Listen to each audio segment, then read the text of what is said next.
મિત્રો, ગુરુજીનો શેતાન જાગી ગયો. પછી મારા ગુરુજીએ બાબુલાલ દેખાડ્યો. ગુરુજીની તાકાતની સામે આજે કવિતા લાચાર થઈ ગઈ અને તેને એ બધું કરવું પડ્યું જે ગુરુજી તેને કહી રહ્યા હતા. તે ધીમે ધીમે ગુરુજીની વાતમાં આવી ગઈ અને પછી તે ગુરુજીને ખુશ કરવા લાગી. મિત્રો, કવિતાના લગ્ન 6 મહિના પહેલાં થયા હતા.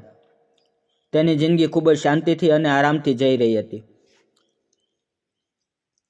તેનો પતિ રમેશ એક વેપારી હતો અને તે કામને માટે હંમેશા બહાર રહેતો. કવિતા પોતાની સાસુ અને નણંદની સાથે રહેતી. તેની સાસુ ધાર્મિક મહિલા હતી જે વધારે સમય ગુરુજીના આશ્રમમાં રહેતી. ગુરુજીના નામના તેને ખૂબ જ વિશ્વાસ અને શ્રદ્ધા હતી. કવિતા આ ઘરે આવી ને ખૂબ જ ખુશ હતી. સાસરે આવીને તેની બધી તકલીફો પૂરી થઈ ગઈ. તેના સાસુ તેને ગુરુની અંદર શ્રદ્ધા રાખવાની સલાહ આપતી અને કહેતી કે આ ઘરમાં આવેલી સુખ, શાંતિ, સંપત્તિ બધું જ ગુરુજીની કૃપા છે. કવિતાનો પતિ પણ તેને ખૂબ જ પ્રેમ કરતો. કવિતા ખૂબ જ સુંદર, હરીભરી અને ખૂબ જ જવાનીથી ભરેલી મહિલા હતી. જે પણ તેને જોતું તે તેના વિચારોમાં ખોવાઈ જતું. તેનો પતિ 10-12 દિવસ ઘરે એક વખત આવતો. એક દિવસ તે તેના પતિની રાહ જોઈ રહી હતી. તેના પતિને ઘરે આવતા 11 વાગી ગયા. તે ખૂબ જ થાકેલો ઘરે આવ્યો. તે જમવા બેઠો ત્યારે કવિતા તેનાથી ખૂબ જ નારાજ હતી. જમ્યા પછી રમેશ છાપું લઈને બેડરૂમમાં જતો રહ્યો. જ્યારે કવિતા રસોઈનું કામ પૂરું કરીને બેડરૂમમાં આવી ત્યારે રમેશ છાપું વાંચી રહ્યો હતો. તે તેની પાસે બેસી ગઈ અને છાપું ખેંચીને તેણે રમેશને કહ્યું, તમે આટલા બધા મોડા ન આવો. હું તમારી સાથે વાતો કરવા અને મોજ કરવા માંગુ છું અને તમે રોજ ખૂબ જ મોડા ઘરે આવો છો. ઘરેથી ગયા પછી તમને યાદ પણ નથી રહેતું કે તમારે એક પત્ની પણ છે જે તમારી રાહ જોઈ રહી છે. ત્યારે રમેશે હસતા હસતા કહ્યું, જાનુ, આ બધું હું આપણા ભવિષ્ય માટે કરું છું. જ્યારે આપણો પરિવાર આગળ વધશે તો તેની વિશે પણ વિચારવું પડશે ને. આમ સમજાવતા સમજાવતા તેણે કવિતાને પોતાની તરફ ખેંચી લીધી અને તેને વહાલ કરવા લાગ્યો. લગભગ 20 મિનિટ પછી બંને અલગ થયા. ત્યારે રમેશે કહ્યું કે ગુરુજી પાછા આવી ગયા છે. તે તને ખ્યાલ છે? કવિતાએ હામાં માથું હલાવ્યું અને કહ્યું, હું જાણું છું કે ગુરુજી કાલે આપણા ઘરે આવવાના છે અને તેની મારે સેવા કરવાની છે. મને મમ્મીએ આ બધું સમજાવી દીધું છે. તમે બિલકુલ ચિંતા ન કરતા. તમારી આ જાનુ તમને કહેવાનો મોકો નહીં આપે. પોતાની પત્નીની વાત સાંભળીને રમેશ ખૂબ જ ખુશ થઈ ગયો. બીજે દિવસે બપોરે ગુરુજી તેના ઘરે આવ્યા. તેની સાસુએ જે રીતે તેને કહ્યું હતું તેવી રીતે તેણે ગુરુને આવકાર્યા. પહેલી વખત કવિતા ગુરુને મળી રહી હતી.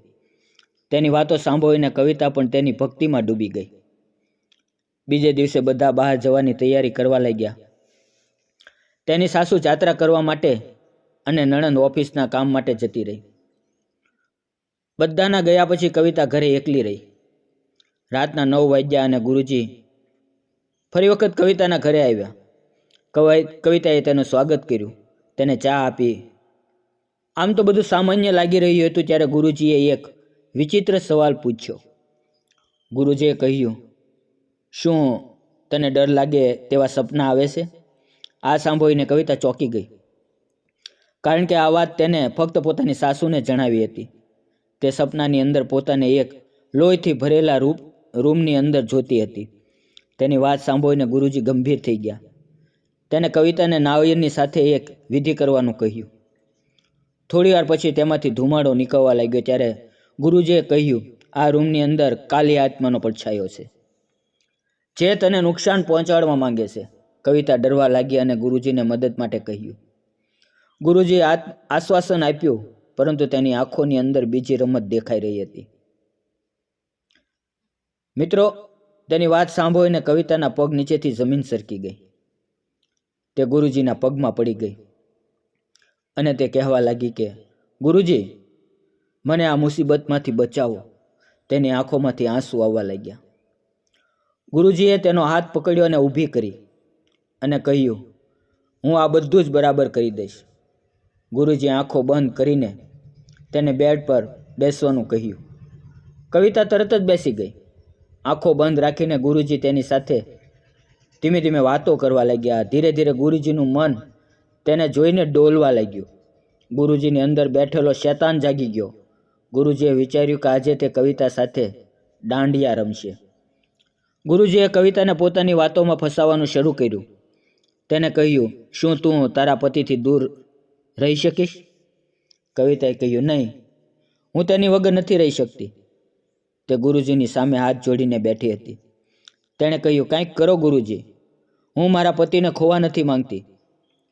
ગુરુજી કવિતાની બાજુમાં બેસી ગયા અને કહ્યું, તો તારે મારું એક કામ કરવું પડશે. કવિતાએ ધીમેથી પૂછ્યું, બોલો, શું કરવું પડશે? ગુરુજીએ કવિતાના માથાને પકડ્યું અને કહ્યું, તારે મારું આ કામ કરવું પડશે. તારે મારી સાથે રહેવું પડશે. કવિતાએ કહ્યું, ગુરુજી તમે શું કહો છો? તમને શું ભાનમાં તો છો ને? હું મારા પતિને દગો નથી આપી શકતી. ગુરુજીએ કહ્યું, તે બરાબર છે, પરંતુ તું એ વાત કેમ ભૂલી જાશો કે આ ઘર અને તારા પતિ પર જે મુસીબત આવશે તો તારા લીધે આવશે. કવિતા વિચારવા લાગી. તે પોતાના પતિ અને ઘર પર મુસીબત આવવા દેવા નથી માંગતી અને તે ગુરુજીની વાતોમાં આવી ગઈ. ગુરુજીએ કહ્યું, જો તું મારી વાત માની લે તો હું તારા પતિ અને આ ઘર પર આવેલી બધી જ મુસીબતો દૂર કરી દઈશ. ધીમે ધીમે ગુરુજી તેની પાસે આવ્યા અને તેને ભય દેખાડતા દેખાડતા બાબુલાલ પણ દેખાડ્યો. તેને માનસિક જાળમાં ફસાવી. જો તું મારું કામ કરીશ તો હું તમને બધાને મુક્ત અને સુરક્ષિત રાખીશ. કવિતા તેની વાતમાં આવી ગઈ અને તે કામ કરવા માટે મજબૂર થઈ ગઈ. પછી ગુરુજીએ તેની સાથે એવો ખેલ ખેલ્યો જે તે રમવા માંગતી નહોતી. સવારે જ્યારે ગુરુજીએ ચા પીધા પછી આશ્રમ જતા રહ્યા. કવિતાનો પતિ અને સાસુ ઘરે પાછા આવ્યા, પરંતુ કવિતા હવે તૂટી ગઈ હતી. તે તેના પતિને જોઈને રડવા લાગી અને તેણે પોતાના પતિને અને સાસુને બધું જ જણાવ્યું. તેની વાત સાંભળીને બધા સુન્ન થઈ ગયા. 2 દિવસની અંદર પોલીસે તે ઢોંગી ગુરુને પકડી લીધો. ત્યારે તેનો અસલી ચહેરો બધાની સામે આવ્યો. મિત્રો, આ વાર્તા કહે છે કે કોઈ પણ માણસનો વિચાર્યા વગર વિશ્વાસ કરવો કેટલો ખતરનાક થઈ શકે છે. આવા ઢોંગી સાધુ તમારા જીવનને નરક બનાવી દેશે. એટલા માટે સાવધાન રહો અને સતર્ક રહો. કોઈ ઉપર આંધો વિશ્વાસ ન કરો.